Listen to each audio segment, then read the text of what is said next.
अच्छा some times ऐसे होता है कि जब आप जुपिटर नोटबुक इस मेंशन करते हैं तो जुपिटर नोटबुक को जो है वो लॉन्च कर देता है, और यहाँ पर बट उसने लॉन्च नहीं किया, वो कह रहे कि ये रिकॉग्नाइज्ड नहीं है। तो इस केस में हम ये कर सकते हैं कि हम एनाकोंडा इंस्टॉल जुपिटर नोटबुक, तो हम अपने इस वर्चुअल एनवायरनमेंट के अंदर जुपिटर नोटबुक को इंस्टॉल कर लेते हैं।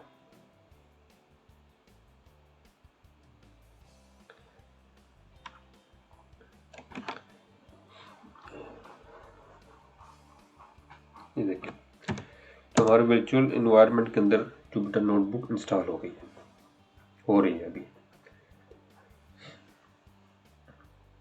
तो जो ही ये इंस्टॉलेशन इसकी जुपिटर नोटबुक की वर्चुअल एनवायरनमेंट के अंदर कंप्लीट हो जाएगी, तो आप देखेंगे कि यहाँ पर ये जो एनाकोंडा का फोल्डर है, यहाँ पर हमें एक ये जुपिटर नोटबुक है, तो हमें एक जो है वर्चुअल एनवायरनमेंट की, जो पाईकैरेट एनवायरनमेंट की भी जुपिटर नोटबुक यहाँ पर नज़र आएगी। अब इंस्टॉलेशन कंप्लीट होने दें आप।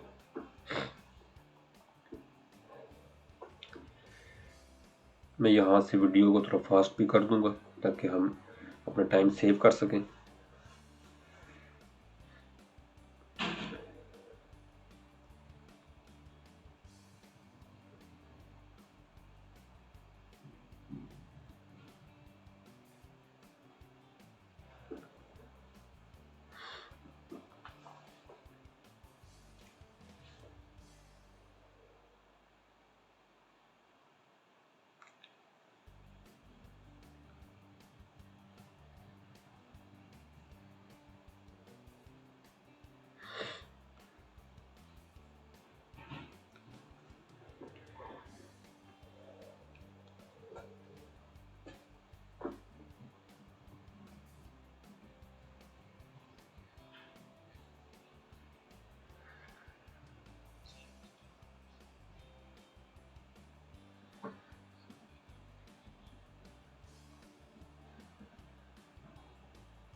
अब जुपिटर नोटबुक हमारे वर्चुअल एनवायरनमेंट के अंदर इंस्टॉल हो गई है, तो अब हम यहाँ से इसको लॉन्च कर देंगे।